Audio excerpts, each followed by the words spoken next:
Kapatid, huwag kang matakot. Isama mo siya sa simbahan. Kahit hindi ka magsalita, isama mo lang.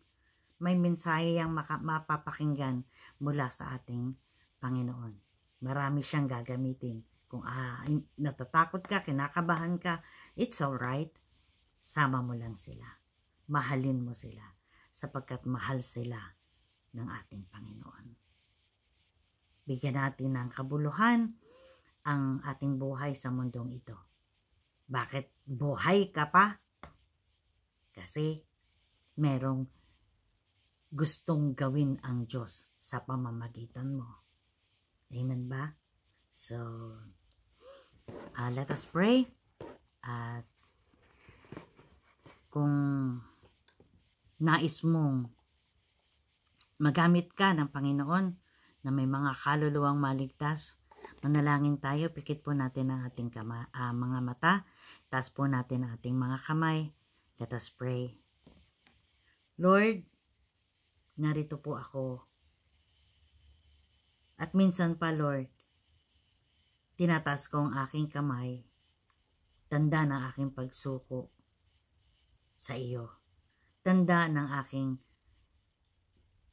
pagpapakumbaba sa iyo. Lord, nakataas ang aking kamay at sinasabi ko sa iyo ngayon, gamitin mo po ako upang ang iyong layunin ay maisapamuhay ko, upang ang iyong pangitain ay mangyari sa lupang ito. Wala akong kakayahan, Panginoon, wala akong talino. Parang sa sarili ko hindi ko kaya. Subalit salamat sa pangako mo. Sa verse 20 ng Matthew chapter 28, Lord, that you will be with me even to the end of ages, of this age, Lord, of this world.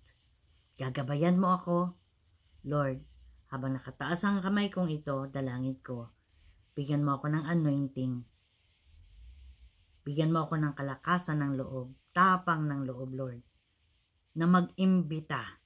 Isama ko lang, Lord, ang aking mga mahal sa buhay, kaibigan, kapatid, kapamilya, kumari, kaklase, boss, Lord, madala ko sila sa pagkakilala sa iyo, Lord. Thank you so much sa iyong pangako that you are with me. Thank you, Father. I bless you, Lord, and this is my prayer in the name of Jesus. And everybody say, Amen. Amen. God bless everyone.